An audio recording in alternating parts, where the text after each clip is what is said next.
Inaugural Africa Urban Forum has birthed the Africa Creatives Alliance that is expected to catalyze Africa's transformation into a global powerhouse for creatives.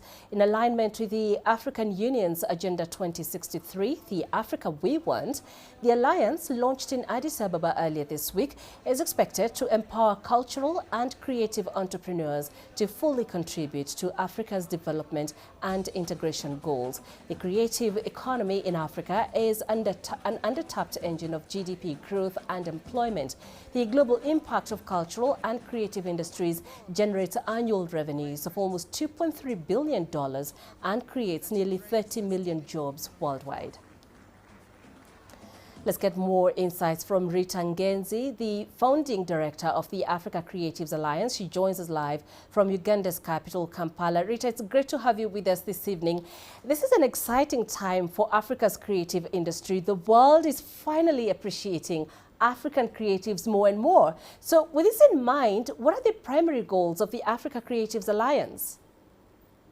Okay, thank you very much. Thank you for having me. I think, yes, it's definitely an exciting time for the cultural and creative industries in Africa. And for us at the Africa Creatives Alliance, our primary goal is to unlock the vast potential of Africa's cultural and creative industries. CCI is often referred to as the creative economy, by building an interconnected ecosystem that empowers young creators, particularly the youth demographic, to thrive at scale. We look at how do we catalyze economic growth and job creation by providing the necessary enabling environment, from market access to access to capital, infrastructure, and so forth. So our mission is really to connect these creatives across the continent, drive policy change that supports the creative economy, and advocate for it. You mentioned some of the data. We know that by end of 2023, the CPIs have projected to have reached $985 billion. In Nigeria alone, the CCIs contributed about $18 billion to GDP in 2020. So all of this really demonstrates the economic power of these industries. When we talk about employment, they employ over 30 million people globally, and that's just on the data that has been collected. So looking at the economic contributions, we want to position Africa as a global hub for creativity, for innovation, where the cultural richness of the African youth is really appreciated and is able to contribute in a global stage, but more so make the economic case for these industries. A key thing for the Alliance is to harness the immense potential of the continent's cultural and creative sectors, like you've mentioned. How do you plan to achieve this, especially in terms of creating employment opportunities? You've talked about that for young people across the whole continent. Yes.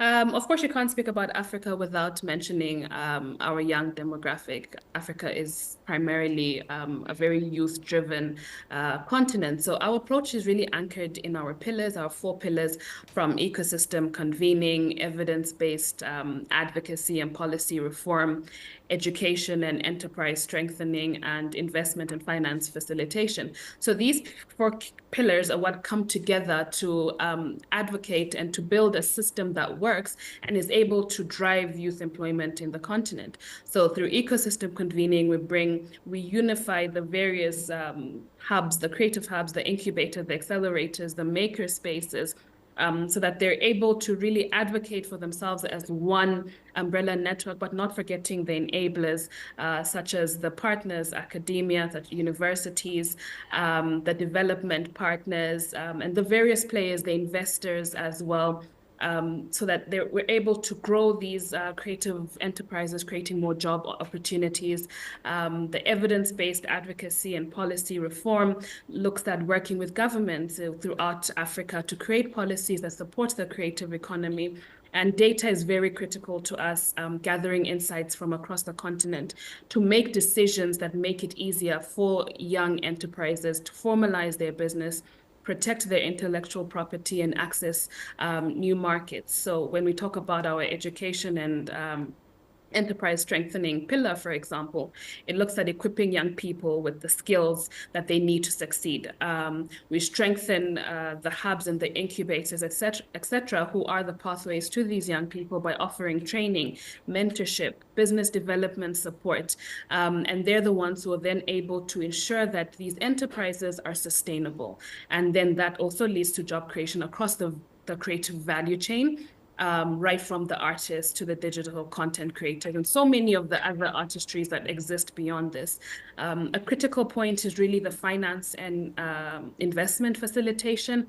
And this looks at how do we connect these young entrepreneurs, these creators from the cultural and creative industries with funding opportunities. We know access to capital is a real critical challenge. How do we mobilize capital from private investors, from development partners, from impact partners, from financial institutions? How do we make the case for these industries and prove that they are transformational, that they are bankable, and that they cut across various sectors? So ensuring that the financial resources are available is what we need to scale these businesses and create more jobs across the continent. And Rita, we know that the Africa Creatives Alliance is collaborating with a diverse consortium of partners. Can you elaborate on how these collaborations will function and who are you looking to partner with? Okay, great. So really, partnerships are very critical to the work that we do, because by bringing together a broad range of stakeholders, I think I mentioned some of them in my previous response. So governments from across Africa, private sector players, international development organizations, academia, the incubators, the hubs, the maker spaces. Each partner brings a unique expertise and resources to the table, whether it's access to the resources. We spoke about investment, we spoke about funding needs, whether it's policy advocacy, supporting on our policy and advocacy work, whether it's market access, it could be the training and the mentorship. So really we work with various players depending on the scope in which they're able to fall into. So for example, if you look at private sector players, we're able to develop the right infrastructure and distribution channels with them, while development agencies support capacity building initiatives. When we talk about investors, this is where we unlock the critical, and also financial sector players, we unlock the critical access to capital that is needed to scale these enterprises and to create jobs across the continent. So really what the Alliance does is coordinate these various efforts to create a seamless and supportive ecosystem that enhances the ability of these young people to innovate and scale their businesses. All right, Rita, we appreciate